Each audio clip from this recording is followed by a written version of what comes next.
Så var det i min kæmpe med så der er sin stemme der en type så det er så en hvor så det så en der er jo her jeg ser at det der er så en jo så man er med der en bare her er så der er så meget for vi er det der er har der også det er vi har det der her er det der se bare det der er så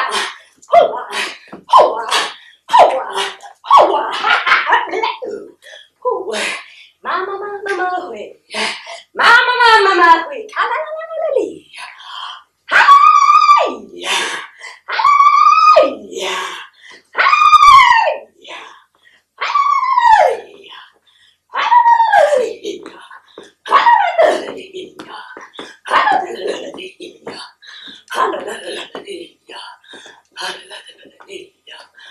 Oh, shh. You know, and then I was trying to work. You know, I was at home in New York, and I'm walking around. And the phone rings, and it's my friend Joe Lewis. He said, "Hey, Jan, I just got off the plane from Chicago." He said, "I saw your poster there." Yeah. He said, and while I was looking at it, this guy walked up to me. And he said, "Yeah, I saw her videotapes." He said, "That babe is really out there." And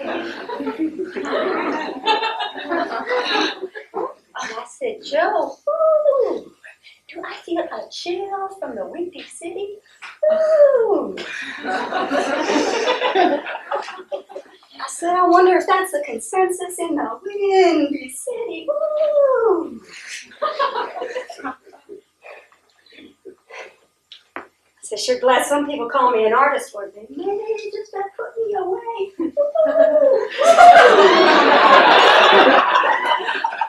And I got off the phone and I said, "I want to bring them something special. I want to bring them a gift to Chicago. I want to bring them some special gift that makes them feel happy and inspired and full of life. Happy to be alive. I want to bring them something special." The trouble is, I've been wandering around my loft, battling to myself for weeks and weeks and weeks and weeks. Nobody knows what happened to Jenna. Says, "Where's Jenna?" Oh, she's in her loft, battling to herself. And see, I've been looking for this little silver bead. I lost this little silver bead. Now, it's not worth anything, but I know it's down there. It's down there, and I think it's probably like between one of the floorboards or something. You know, if you could look around, I've been looking for it for weeks, and I know it's there, and I'm just trying to find something. Like, I'm trying to get my hands on something that I can, something I can bring. Like, I really am trying to find something's worth something, and I talked to my friend Nefertiti, and I said, "Nefertiti, I'm trying to write something. I'm trying to talk. I'm trying to say something about what's happening out there in the world." She said, "Well, there sure is a lot to draw from." And I said, "Yeah, Nef, but, in the face of it all I seem to be able to say is,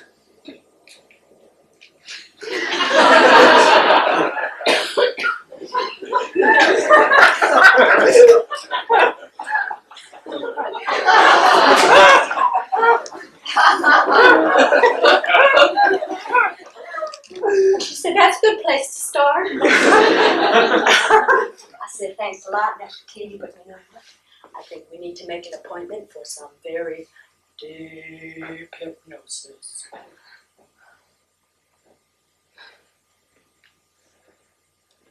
So I've been wandering around. I've been listening to things. I've been reading the newspapers. And I've been listening to the news and TV commercials. I've been listening to everybody sell everything, from sprays and soaps to presidents and popes. Oh, over here, buy us, buy us, buy us. Buy us, one size fits all, because we shrink to size to accommodate a mate, a male.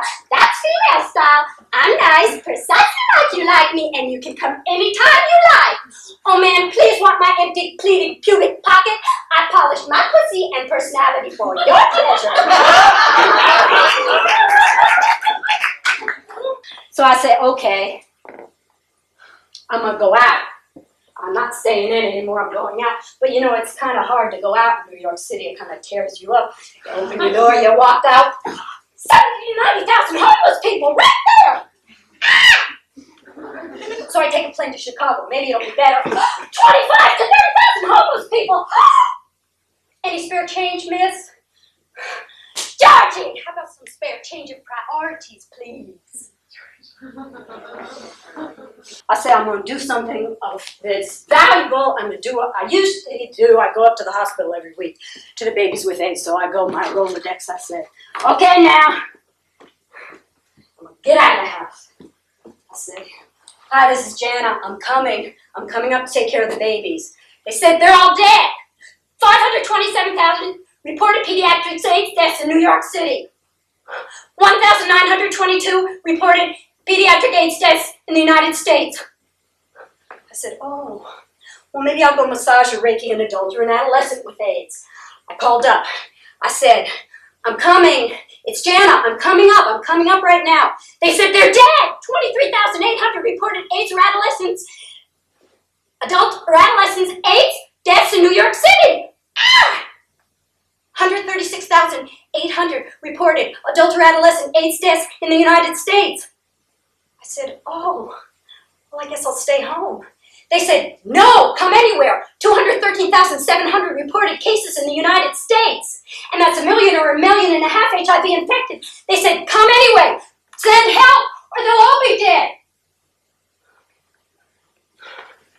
That was getting really depressing. Really depressing. So my friend Evie Fannin called me up to cheer me up. She said, how you doing, Jana? She said, I just saw this amazing videotape of torture and execution in Iraq. It's on VHS. Everybody's seen it. You can get it too. It's on home video. They throw people in the pits and then they shoot them up. And then they tie them to chairs or to poles and they torture them and then they shoot them lots of times and they show it to other people as an intimidation tactic, so they'll know what happens to them if they oppose the regime. And oh, it's so amazing, and I'll get you a copy, and it's on VHS, everybody's seen it. Georgie, have you seen it? Not now, I'm busy. So then I decided, no more phone calls, started to read the mail. See, I got this big plastic bag. I mean, it's a really, really big plastic bag, all filled with 6,472 envelopes of requests for contributions, and I have no money. But they send them to me anyway, and I keep them because they know, and I know that if I get some, and when I get some, I'm going to send it to them because I really need it. And the first one that's going to get it is Red Cloud Indian School and Native American Youth Services, because they send me these really wonderful presents. I mean, they're really beautiful little presents. I mean, you know, really beautiful presents. Not this token shit, but stuff you really want to use. You know, it's the Indian way, giveaway. And I figure, shoot, I've been paying rent every month. I don't know how. We all pay rent every month. Ought to pay them some damn rent. Or at least some rights and respect and reverence. Shoot, what else am I going to read? No, I'm going to read something happy. So I started to read. About parties in South Africa. They're having masquerade parties in South Africa. Did you hear about it? It's like Halloween or Mardi Gras. The South African police are dressing up as Nkatha. Well, you can see the white skin on some of them. But anyway, they're dressing up as Nkatha and they're going and having raids and they're slashing up union leaders and beating men, women, and children ANC supporters. And the security forces are watching. And then they're arresting the ANC, and then the international press is reporting it as black-on-black violence that's interfering with de Klerk's negotiations. Oh, I'm a little disgusted. So I said, I need a change of pace. And phew, the phone rang, and it was Annette, and she said, I'm having a party in the Bronx Saturday night, come on. I said, yeah. Then Natasha called. Hi, I'm having a party Saturday night, 121st Street. It says Harlem Muscles. Yeah, be there. It was Saturday night. I was getting sick, but I had to get out. So I put on all my jewelry.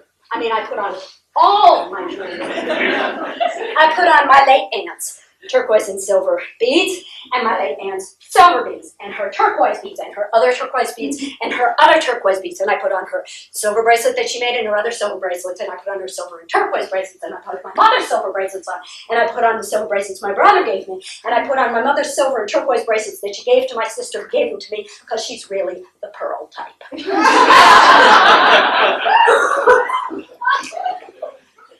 And then I took the subway to the Bronx because I was only 2 hours late for that party, whereas I was 3 hours late for Natasha's party, so I went to the Bronx.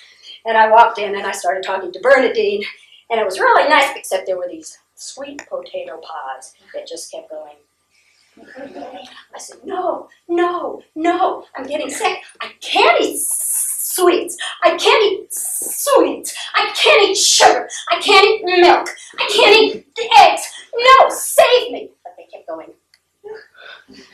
I said, Bernadine, save me. And she was eating celery. But these sweet potato pies, they were sucking me in and sucking me in. And finally, there I was. And I ate them all. I mean, I ate 3 pieces, 1 from each pie. Because, you know, I know what it's like to be left out. So then I left quick. And I went across to Natasha's party. And it was almost over. But I danced a little bit. And I ate a little bit more. And I showed off my jewelry. I showed off my jewelry to Jessica and the Beta and Delilah and anybody else who would see. I showed it off. I was like a walking heirloom. And then I put on all my clothes and I got on the subway to go home. And I mean, I put on all my clothes. I had all my clothes on because I was getting sick and it was cold. I had all my clothes on. All my clothes on. I could barely walk. I sat there in the subway. I looked like a homeless woman. All my clothes on. I could hardly move. See my little face sticking out. Sat there. And then some guy walks into the subway. I had these skinny little ripped up pants on. You could see down, I mean, he stuck his hands right in, touching his legs, skinny little pants ripped up and his little skinny shirt on, and sat down across from me and woo, woo, woo. At least 3 months marinated sweat. I mean, 3, 4, easy. Woo. And he said, Miss, do you have any spare change? So I gave him a quarter. I said, thank you. He said, you're a dancer, aren't you? I was shocked. There's no way in hell he could have seen my body, and I didn't move. He said, yeah, I knew you were. I'm psychic.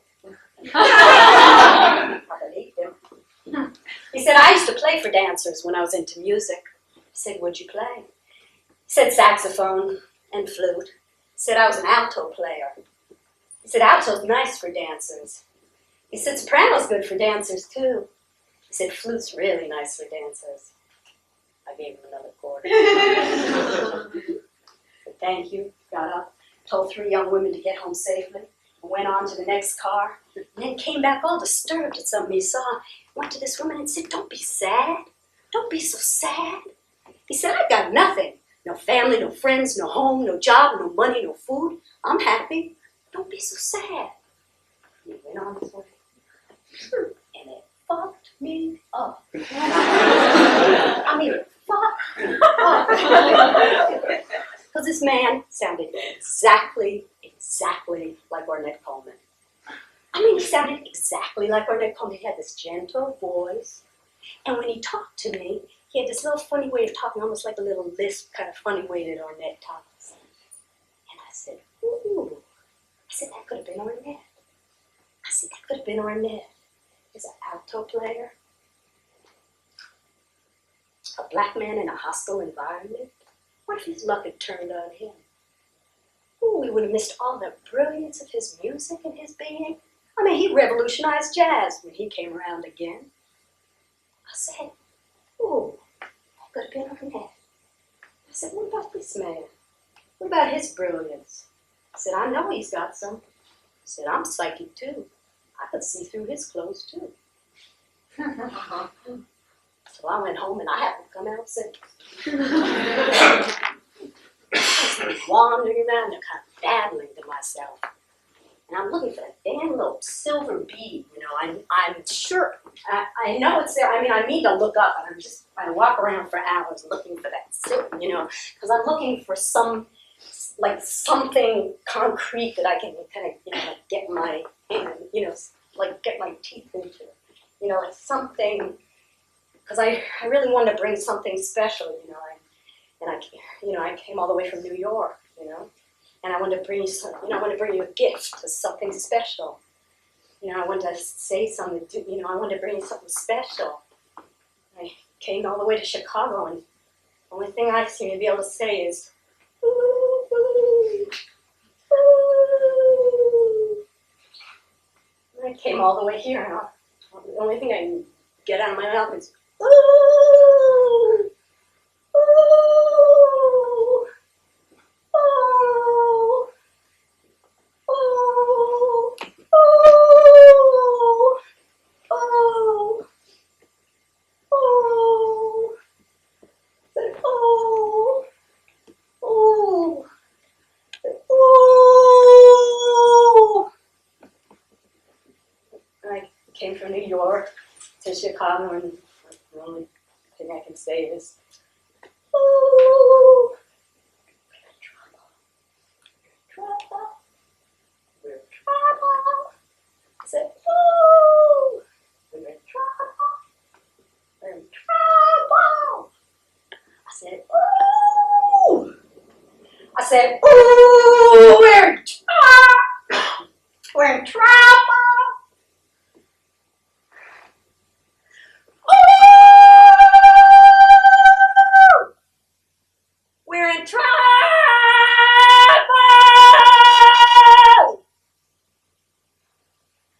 Ooh, we're in trouble.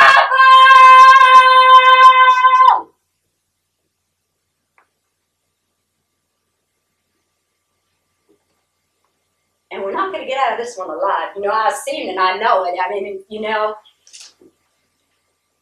I said, whoa. I said, ooh. I said, better run for your life. Better run for your life. Better run for your life. I said, ooh, we're in trouble. You better run for your life. Say, ooh, ooh. I say, ooh, we're in trouble. We better run for our life. Better run for your life. Better run for your life. You say, where are we going to run to? So you better run to each other. I said, ooh, ooh. Better run for your lives. I said, where are we going to run to? Run to each other. Run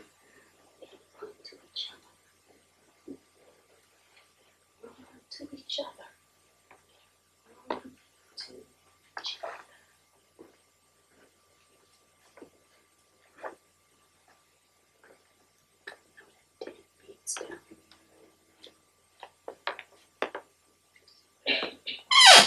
Is this it? Piece of little kitty litter shit.